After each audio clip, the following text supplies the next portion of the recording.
You can spend $1,000 on a knife. You can spend $120 on an apron or a chef coat or a knife roll. But why don't you take that money and go eat? Because the more you eat out, the more you experience food from the guest perspective, the more you're going to understand cohesiveness of dishes. And when they hit the table, why temperatures and textures, placement, plating, lighting, menu descriptions, why all of that is so important. I have never understood menus so much more than after I began reading menu descriptions from all over the country and understanding why certain words went with each other to make dishes sound delicious rather than atrocious, right? It's really just experiencing food in that way. You know, a great musician is inspired by music and listens to music all the time. A great writer reads often. You know, a great chef should be eating out as much as they can and experiencing food from so many different places. Behind every amazing flavor is an amazing human who has perfected their craft. Welcome to Flavors Unknown, a behind-the-scenes look at new flavors and the chefs, pastry chefs, and bartenders who create them, with your host, Emmanuel. Welcome to episode 71 of the Flavors Unknown podcast. My guest this week is Pastry Chef Philipe Speer, owner of Comedor in Austin, Texas. I am your host, Emmanuel LaRoche, and if you are new to this podcast, I have been in the food industry for more than 20 years, both in the US and in Europe, and every other week I share inspirational stories, successes, failures of US renowned culinary leaders, and how their cultural identity shaped their creative process. In this episode, Philipe Speer presents the concept of Comedor in Austin. He talks about his Mexican background and how it inspires some of the sweet concept at Comedor, how to achieve taste balancing in a dessert, and he talks very openly about his past addiction and the drastic change he made in his life back in 2014. You can find this episode on the website flavorsunknown.com, and please follow us on Instagram and Facebook at Flavors Unknown. Hi, Chef. Welcome to Flavors Unknown. Hello. How are you today? I'm very good. I'm very excited to have you on the show. It's very kind of you to accept my invitation to be part of it. Absolutely, and I'm grateful to be here as well and have a conversation with you about food and the affairs of the restaurants. You are the co-owner of a place called the Comedor in Austin. So can you talk to us a little bit about what it is and describe the concept to the listeners? Yeah, absolutely. Comedor is a Mexican restaurant here in downtown Austin, Texas. I'm actually sitting right next to the restaurant now in our offices. We are a restaurant that, you know, gratefully has been very successful so far in the restaurant community here in Austin. We've only been open for a little less than 2 years now, but as everyone else, we've spent the last year in a pandemic.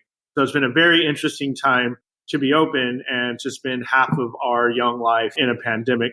We created the restaurant in 2018 and built the restaurant with architect Tom Kundig of the Olson Kundig firm in Seattle. So we're very excited to be able to bring that architecture firm to Austin. This was their first restaurant that they had ever done in this part of the country. It's a beautiful place. I mean, I in space, I was lucky to have dinner there. And, you know, when you arrive and you don't know first it's the restaurant. So if it's a museum, an art museum, you know, a gallery, it's really cool. Yeah, we wanted there to be an element of surprise and discovery when you walked in the building. So we made the exterior very nondescript. We use this very cool glass brick that only a couple of places in North America have even ever used, which gives this sort of opaqueness to the exterior, but you can still feel the energy going on the inside without being able to see in. Otherwise, there are no windows other than the 32-foot high ceiling, which is a window glass box. It's hard to visually to articulate to describe it, yeah. But you know, as you walk in, it opens up into this huge 32-foot vaulted ceiling, all glass, and then we have an indoor courtyard. And that indoor courtyard was taken by a lot of inspiration from trips to Mexico City. And when we worked with the architect, we really wanted to bring that feeling as we really enjoyed the restaurant, the culture and lifestyle together in different parts of Mexico, but specifically this Mexico City style. And wanted to make sure that, when you were discovering the space, the concept of the entire restaurant, including the beverage and the food components and the service component, all met that sense of wow. So when we built the culinary program, we had that in mind as well. So we wanted the whole concept to be cohesive. We wanted it to be an experience that transported you out of the world and downtown Austin and into this experience of amazing drink, food, service, and atmosphere. You described it as a Mexican restaurant, but this is really an evolution of like the traditional Mexican food. So can you tell us what's the inspiration behind it of the food concept? It could be like, when I say food or culinary concept of drinks, like savory dishes and desserts, obviously. Absolutely. I mean, it was a combination of the entire team that came together to build the culinary concept, ultimately led by myself and with a lot of guidance from my business partner as well. We're a collaborative atmosphere. Everything we built, we wanted to build with tradition and soul in at least the techniques in which we presented everything. We use the greatest corn from different small farms in Mexico, sourced by Tamoa, which is an organization in Mexico City that brings us the best of all the surplus heritage corn from different small farms and communities throughout Mexico.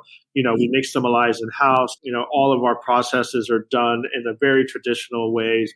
The techniques are very traditional, but, and the soul of the cuisine is Mexican in its heart and soul. But, we use local ingredients. I would say 80% of anything that comes in the door is from within 100 miles or so, unless we're talking about some of our Gulf seafood or the products that we source from, whether it's our Oaxacan quesillo that comes from Oaxaca, or our huitlacoche, which also comes from a small farm in Oaxaca, or our corn from the different parts of Mexico. So, we're using those ingredients that are true to the tradition, true to the culture, and we're using those techniques. However, some of the flavors may go outside of the traditional realm of what you think of Mexican food, but not in a way of fusion or anything like that, just in the way of celebrating the products that are local to us with that same intention and Mexican soul and tradition and technique. So how do you integrate your own like Mexican, family heritage in the inspiration of especially like the dessert, part of the menu? Personally, I grew up in South Texas, in the Rio Grande Valley, and my family heritage is half Mexican on my mother's side, and we grew up very much experiencing that Mexican culture and the more of the Texas style of Mexican culture. We do not really do the Tex-Mex food here at Comedor. It's more of a traditional Mexican flavors. However, growing up in the culture of family and sharing and coming together around the table to share meals, Comedor is a dining table or a dining place where you come together and sharing those experiences. There are definitely nuances of flavors that come through in that, especially in making desserts and whatnot. But really, more than anything, it's a broader look at like the feeling and the culture of sharing this kind of food in the way that I grew up. I didn't grow up traveling Mexico eating amazing dishes all over Mexico, nor will I pretend like I did. But I did grow up eating a lot of Mexican food, a lot of it with Texas influences. And you will see some of those flavors sneak into our menu, but not in the way that you would think of a traditional Tex-Mex of, like melted, like lots of melty yellow cheese. And Can you give us an example, maybe of things that you have done on the dessert side that illustrates what you are describing? Yeah, so a really fun dessert we do is our chocolate tamal, and that really brings flavors and ideas from not only places I grew up, places some of the other chefs grew up as well, because as I said, this has always been collaborative, but also from some of the other restaurants I worked at. So one of my favorite desserts of all time is I worked for Jean-Georges for a brief period of time, and the molten lava cake is a classic Jean-Georges, or he's credited with that dessert. And so that's a classic Jean Georges dessert. It's one of my very, very favorite desserts. So I wanted to kind of a mimic of what that was, but in the sense of Comedor. And so what we did is we made a tamal, a chocolate tamal, or as you may know, a tamale said in the US. But this chocolate tamal made with nixtamalized masa and black cocoa. And, we did it in the tradition of what you would do, a savory tamal, but instead of the filling being a meat or vegetable filling, we did a chocolate filling. We then steamed it, did it in this sphere, and then inside the sphere we have this sphere of delicious Valrhona chocolate. We then steam it, hold it, then we steam it again to order right before the pickup. And then when you cut into it, you have this kind of savory, bitter, but a little bit of sweetness exterior of this masa. Then you get like the stone ground corn masa flavor, and then it goes this molten dark chocolate filling like you would a chocolate lava cake. And you paired it with a caramelized milk ice cream and then rolled that in candied sesame, candied amaranth, and rice crisp. And so that is traditional to some things that I used to eat in South Texas called alegría, which is this like almost granola-like candy that is very traditional on the border of Mexico. And it's this crunchy candy with bits of caramel in it. And so I made a play on that and rolled it into the ice cream. So you have all the textures and some sweetness. Yeah, contrasts. Yeah. You have fatty. You have some savory notes. It's a really great, and that's how I look at a lot of desserts, is how can we incorporate all the textures, all the flavors, all the temperatures. I want every bite to be its own experience, but I also want it to be very cohesive. I like the description of that dessert because, in my mind, obviously, with everything that you're describing, it's not like overly sweetened. And I always have issues, when I go to, nice restaurants and it's the time of, ordering the dessert and I go through the menu and I'm like, oh gosh, I have a hard time finishing my great meal with something which is overly too sweetened. So how do you balance that, those elements of sweetness and saltiness and bitterness or sourness and give like the customer like this great experience after they have eaten, I don't know how many, already dishes, finishing your meal after 5 to 8 to 10 courses and still not wanting to overdo it. And I think that's a lot of, really what you said is what is that balance, right? That balance between striking that perfect balance of acidity and salty, a little bit of sweetness. You want your dessert to have some sweetness, but it doesn't need to be overly sweet. I also think about what I want to eat. And I too, am the kind of person that doesn't like to be kind of overdone with these sweet desserts at dinner when dinner's over, or anything too rich or decadent. Although don't get me wrong, there are some rich things I like. That chocolate molten cake is a rich dessert. But can we balance that? Can we lighten it up a little? Can we add some textures that take it away from something that's just too dense or too creamy, right? And when you start playing with that and cohesively put together something that has multi-textures, and it's a little more playful on the palate, and you can get a good balance of all those flavors and textures.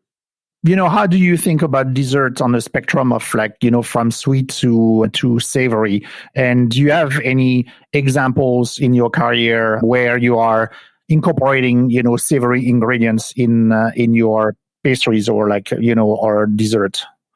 Oh, I have a lot of examples in my career in which I did that. I would even go as far as to say most of my career has been playing with that line between savory and sweet desserts. I just one of our young cooks just made a dish for me, and it was a black garlic ice cream with some other components. And I thought you would like this, chef. And I did. I enjoyed it very much. I've been trying to incorporate salsa matcha into a dessert here on the menu. And it still just always eats just a little too savory. I got to dial it back. But some other examples of successful attempts in that in my career, one of the most popular desserts I ever did at Uchi was a peanut butter semifreddo, and it had this really delicious miso. And this was, back in like 2004. So this was a while back when we were really starting to play a little bit more with the savory flavors, when I was taking the lead from amazing pastry chefs such as Sam Mason or Jordan Kahn, or these guys who are really incorporating these savory flavors into their desserts at like WD-50 and then later on Taylor Restaurant, and kind of just blurring that line. I've used curries and in desserts and different fats from different animals that you may not see. One dessert that I had a lot of fun with was a play on a tom kha, which is a Thai dish that utilizes so many different delicious ingredients. But when you really break the ingredients down, you see coconut milk and galangal and ginger and basil and cilantro and these flavors that really lend well to dessert.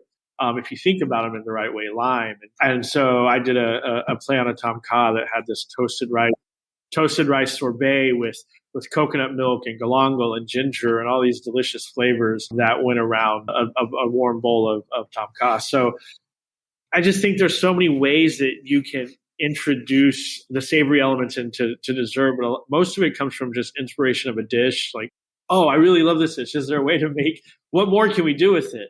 But how far can we go? Can you go? Because, at the end of the day, obviously, it has to appeal to your, patrons and you make sure that they are buying what they are reading, in fact, on the menu. By eating, and understanding. And when you're there and you're eating and you're involving the other chefs or the other cooks, and you're like, okay, cool. Well, we all like this. And you go to your staff, your front of house staff, who has the front of house staff are the closest hand to the guests, right?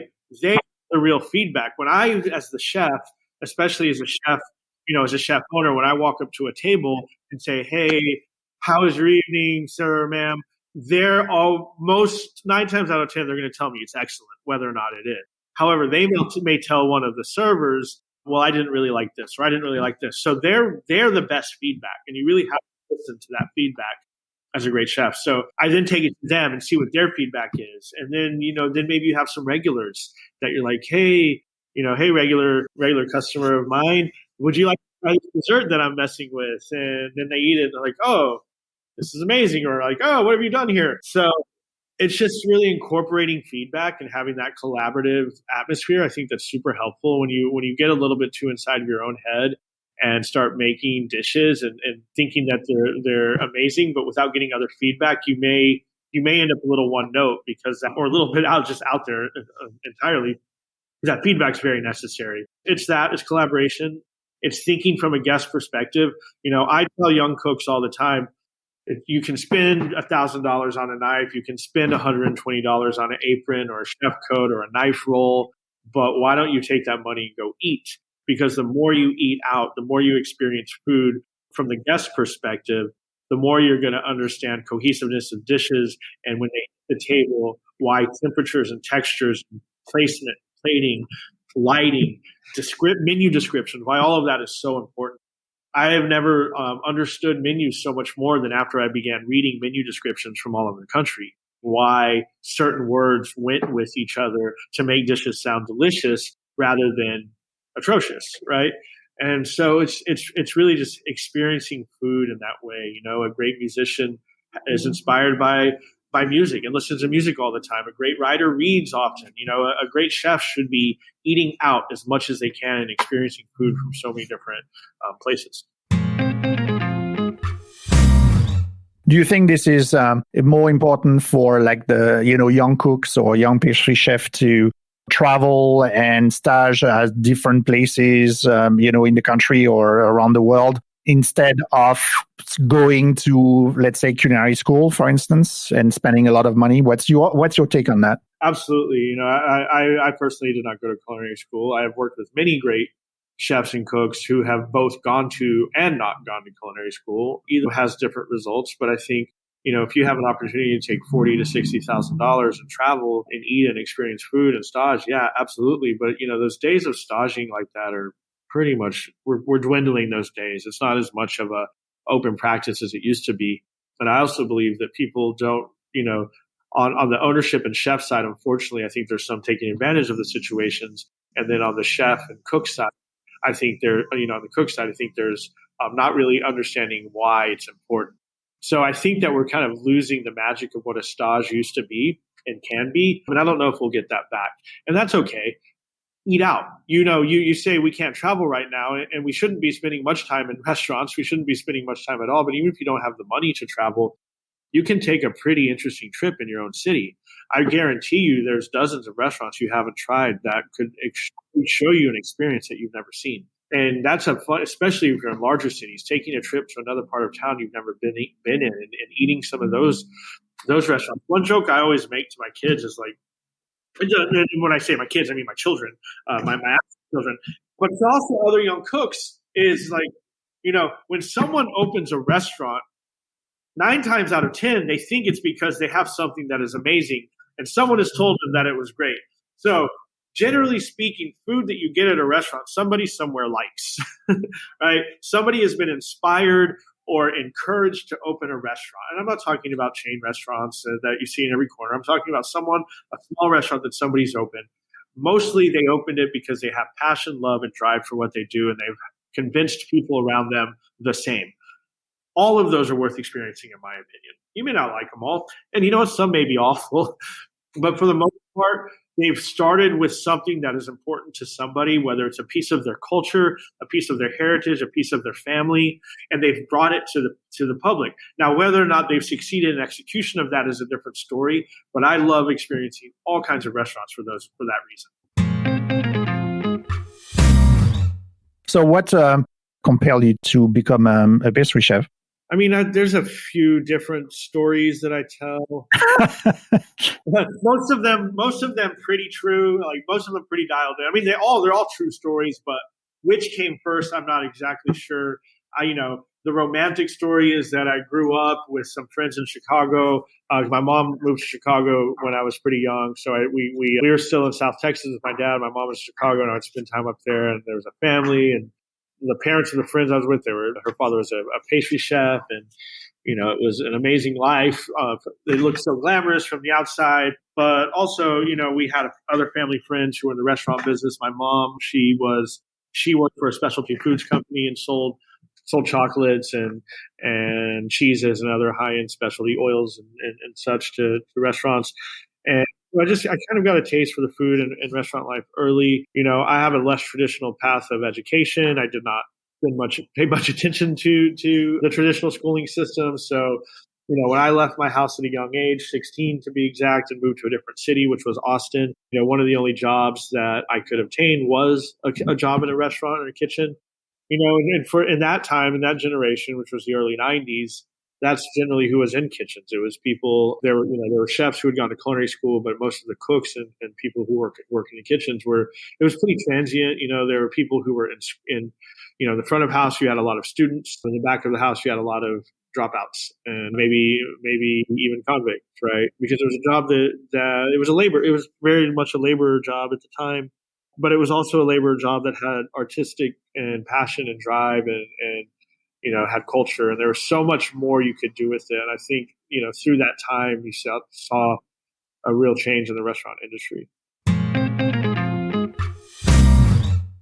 So you talked before, about a gentleman called Sam Mason from, Oddfellows. And you mentioned to me in a prior discussion that you consider him to be one of your mentors. So what are like the 1 or 2 or 3 people that you cross paths, in your career that you consider mentor like Sam, and what did you learn from them? It's funny when I say I consider Chef Sam Mason a mentor for multiple reasons. One of them was because, I never worked for him. We ended up getting to work side by side at a few different times over the years. It was at that time in early 2000, it was when Twitter was blowing up, and we were able to communicate with each other all over the country. So I was communicating with many chefs all over the country, and it was open, it was fun, and it was exciting, and we were all sharing information. And I was able to develop a relationship with Sam, and he became a mentor from afar, Twitter mentor even. But he was always open and available to answer questions about, at that time, hydrocolloids and the ways that time, correct? Correct. It was right before Taylor opened. And so just a lot of technique questions, and then just playing with flavors and ideas and visiting. I was lucky to be with a successful restaurant that had gained some recognition, so we were able to travel a lot. Other important people in my career and in my life were Tyson Cole and Paul Key. The three of us really, through maybe 2004 to 2012, 2011, were able to do some really, what I consider to be some really amazing things with food from a perspective in our community that hadn't really been achieved yet. And to be part of that was amazing. It was again, 100% collaborative with everything that was going on in those buildings for Sushi and the Nuchiko. And so Paul Key and Tyson Cole are big mentors of mine, and both continue to be great friends and mentors in not only life, but in food. Brian Caswell he was the chef, he worked for Jean-Georges for a long time. He was the chef cuisine at Bank Jean-Georges where I worked, and he was a great mentor to me. That was the first hotel job I had ever had, and the first really, celebrity chef or at least high profile chef that I'd ever worked for, and being Jean-Georges, and understanding how to work in that style of kitchen was very, very much changed my career and how to work in a hotel. In what way did it change your career? It changed my perspective on that style of food. It made me understand more the regimen because it was a multi-unit. Jean-Georges has multi-units, and there's a very specific style. There are recipe books that you follow. I understood a little bit more about organization. It was a little less free-for-all, a little less like, this is what we're going to make today. It was very planned and implemented with rollout schedules. And it taught me more of being a chef as someone who can plan and organize rather than just create. And I got a very strong education there through that. Okay. And by the way, Sam says hi. I talked to him 2 days ago, and I told him that we will have a recording session today. So he said, "Oh yeah, tell him hi." So awesome. Well, that's funny. I just spoke with as I was pulling up to come inside and open up my computer, I was on the phone with Chef Michael Fotoge, and he says hello to you. Oh yeah. Yeah, he's a great guy. Yeah, I like him. So, how have you seen the overall culture of the restaurants and the food and the beverage communities change over your career? I see many workplaces having an evolution in the way that is it going into the right direction when you say that? Yeah, evolution. Yeah, I believe it's positive evolution. Then we're seeing change in restaurant communities for many reasons. We're seeing change in how the hierarchy, the traditional militant brigades system, like yelling in the restaurants, yes, this is disappearing. Yes, we're taking into consideration more of the mental and physical health of our employees and our coworkers, which is very important. We're understanding that people are coming to this job now because of a love, a drive, and a passion, and wanting to make this a career, not just sort of a last chance of survival or work. Which there was many people, at least in the U.S., where that was the case. Seen a lot more focus, and in more of a Renaissance way. I said it's an evolution, but really it's just kind of taking back to the importance of the food and the local economies and local growers and farmers and the importance of that, and understanding the health of that food and how that kind of integrity and sourcing relates to integrity in the production of the food or the cooking and preparation of the food. We're seeing again, much more emphasis on mental health and making sure people even our chefs, we're not commanding or expecting 90-hour work weeks anymore, 80-hour work weeks, even 70-hour work weeks, although we still do them. The expectation is much lower on the time that you need to put in, and that work-life balance there's a lot more emphasis put on the importance of that when it comes to coming and performing at your highest energy level and highest caliber. I can have a chef in here 90 hours a week, but I guarantee you his performance is not going to be as high as it would be at 55 hours a week. So we're understanding that. We're understanding that burnout's real, the longevity of us being in this career is drastically affected by that burnout point. I would think that 20 years ago, most chefs in the U.S. probably left the industry by their mid-30s, early 40s. And now you're seeing, unless you were able to make it to that, 2 to 5% that had some sort of job where it was, a higher paying job that was 45 hours a week, right? You're not seeing this it was very much a young person's workplace, running around, staying up late, working 5 to 7 days a week, every week without fail, working 12 to 15 hours a day, every day without fail. I mean, and don't get me wrong, you still see it many places. And sometimes I still do it, but I understand that those comes in small increments, and that it's important to get back to my family, back to my life. What are the issues that you still see in the industry and things that needs to change?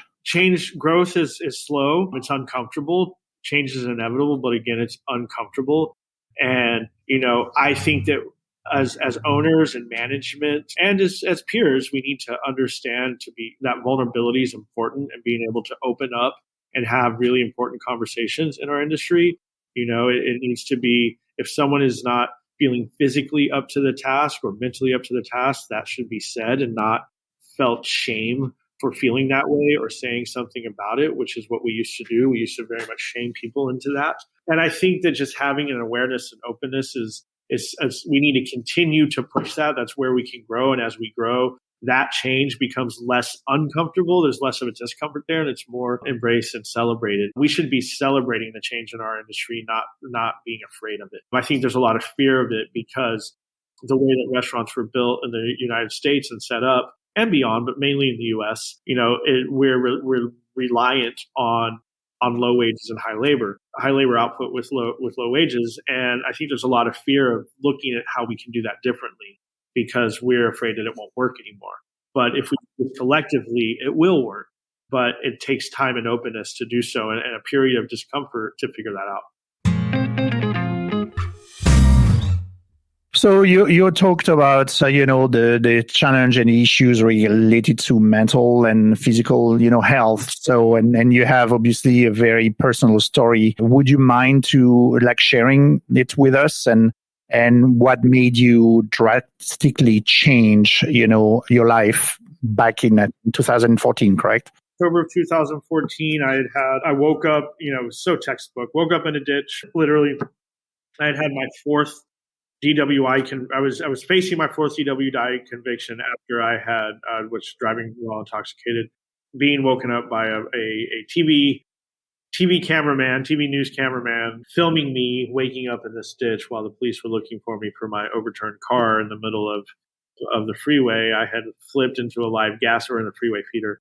I had flipped onto a live gas main and kind of shut down that whole part of the city and ran. Well, when I woke up, in jail for the however manyth time that had happened in my life, I knew my life was over. I knew I was going to be doing some serious prison time. It was a second felony. And I knew at that point, well, to be honest with you, I didn't even really know it. I assumed at that point it was time for a change. I didn't know the depth and magnitude of everything yet. I had just kind of gotten out of my drunkenness, but over the course of the next few months, through a treatment center, rehabilitation, both inpatient and outpatient, and a lot of support and meetings and support from family and literally just a couple close friends. I made a major life change and had stopped drinking and smoking and being unhealthy in general. Drinking sodas, eating fast food, and I just made a complete overhaul in who I was. And I did it for multiple reasons. One, I just when I was in rehab, the doctors, they told me that, had I continued living in that way, that I was going to have a very short life. I had type 2 diabetes, heavy sleep apnea, was 100 pounds overweight, smoking a pack and a half of cigarettes a day, starting to get, swelling of the liver from drinking. So it was very important that I had make a change immediately. And so I thought about my daughters and my life and what was important.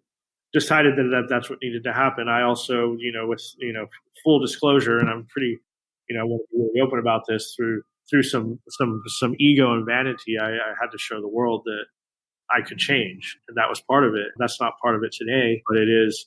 But part of showing the world what we do is inviting other people in. It's no longer about me. It was about me for way too long. Through a program of recovery, I was able to have some real truths with myself and why I needed to make some changes, and I did so. So yeah, I now have 6.5 years of sobriety. I can hope to have a lifetime of it. I will take it one day at a time. And in the meantime, I will continue to try to provide resources, not only for the people closest to me, but the people in our restaurant, food and beverage community in Austin and beyond.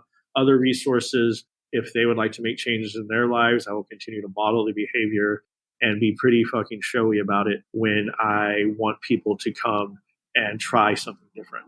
Okay. So why do you think that this alcohol and drug addiction is a major issue, or it was obviously a major issue in the hospitality industry? It's getting a little bit better, but it's still, a problem.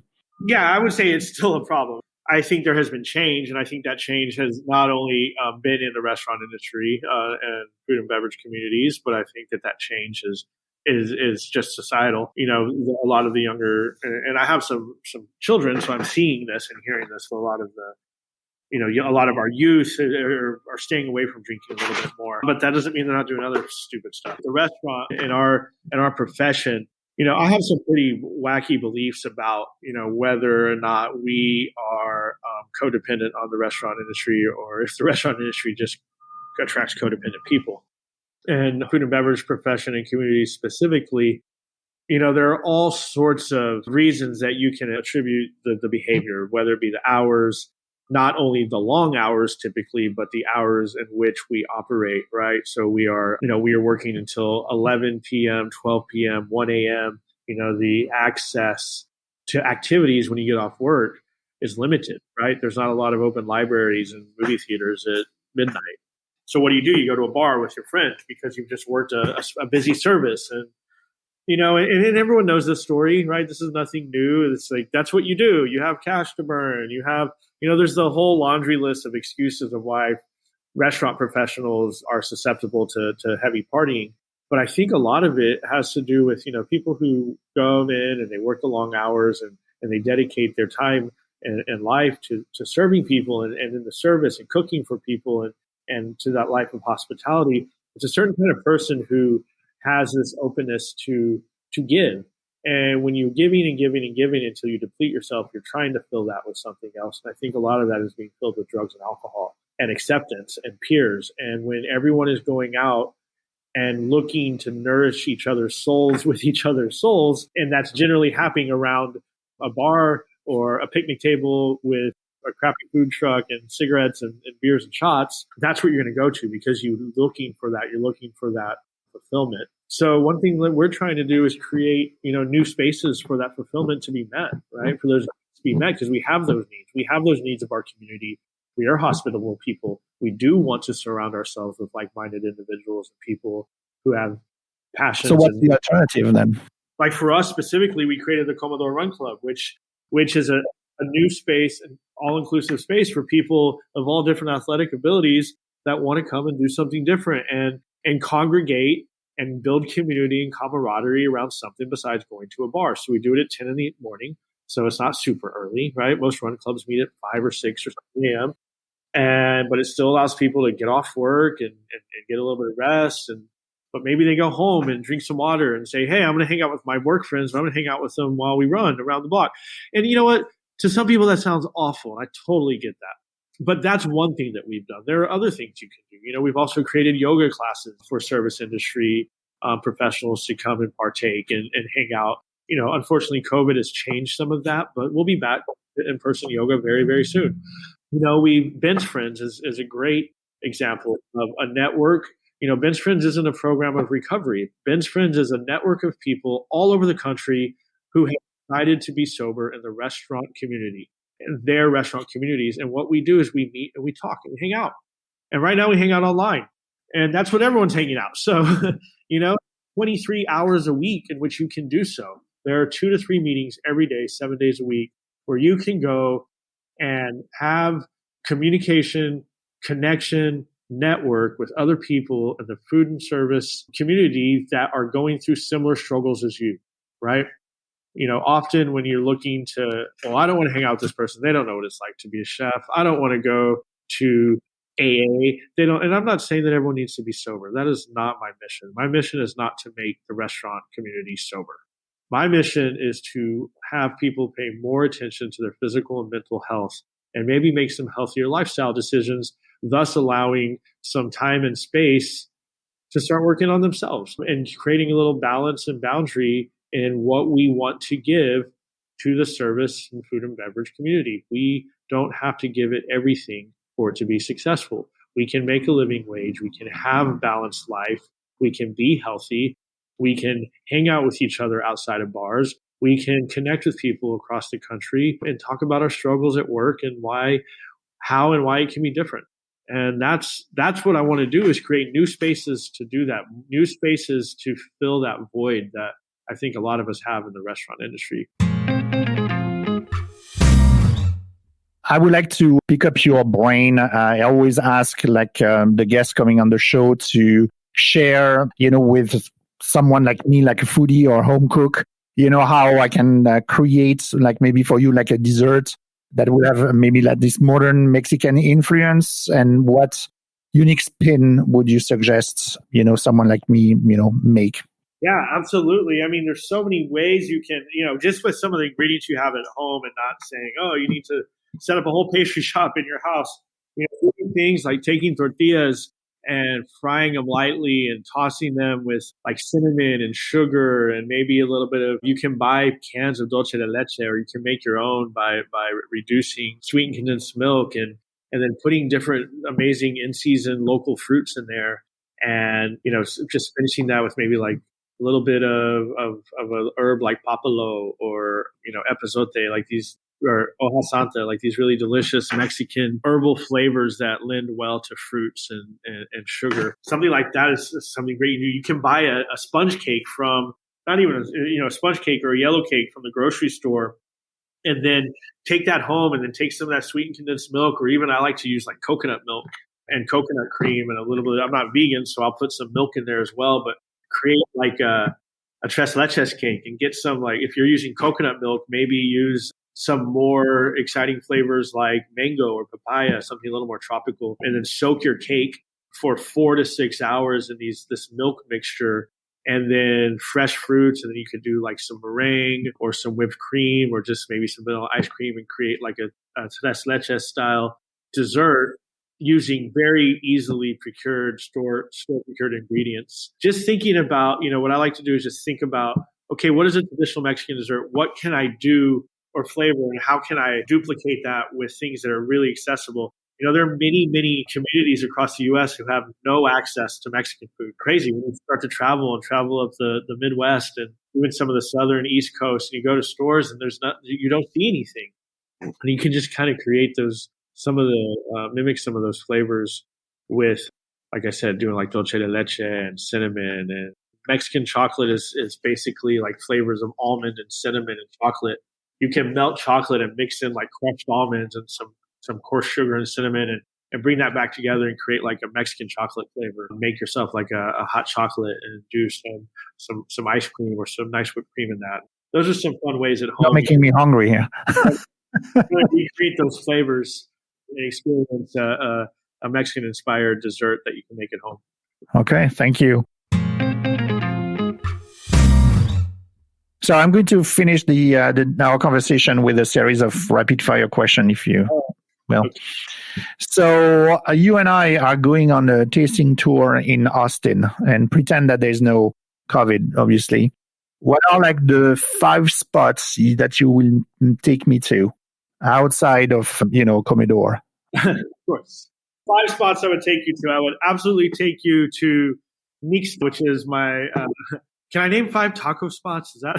Yeah, that's fine. I mean, I've been to Nixta, so I Okay, I'd take you to Descada for sure. Then we would definitely have to go to Little Ola's Biscuits. They're so amazing, those biscuits. We'd need to go eat my favorite pizza from 40 North, have the hot honey pizza there, which is incredible. We definitely would have to go to one of my favorite restaurants, Tycoon. These are just my kind of heavy rotation places that I love to go to. I love going to this little Italian cafe in my neighborhood called Uncle Nicky's. If we're going to go get some really delicious higher end food, there's so many amazing restaurants here these days, and we're so grateful to be able to celebrate those. I will always love the experience at Immer and Rye, a restaurant, which I'm sure you've been. They always do it right. Probably be my tour. I'd throw in a couple other taco spots here and there. But cool.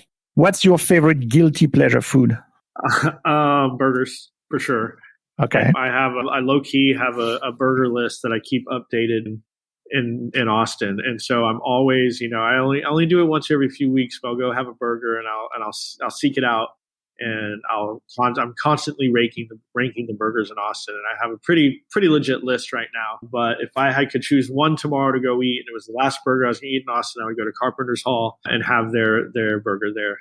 What are like 3 cookbooks that inspired you the most in your career? Well, the first one would be the Bo Freeberg pastry book. So it was a Bible, right? And I think a lot of culinary schools actually recommended that book, but it was a Bible for me for many years in the 90s. The Alinea book changed my life. That was the first. I had developed relationships with many of these chefs at this time, but that was the first real All Secrets Exposed cookbook. And it was pretty amazing.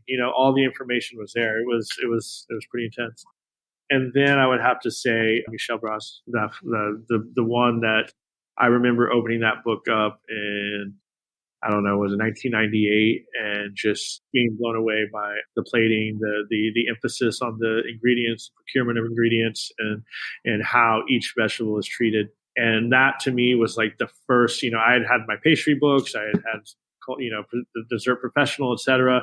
But that was the first like book that was dedicated, that I had seen, that was dedicated to the celebration of each individual ingredient and putting it on a plate in a way that really changed my life. So when it comes to dessert inspiration coming from a foreign country, are you France or Japan? I will always be France and foundation.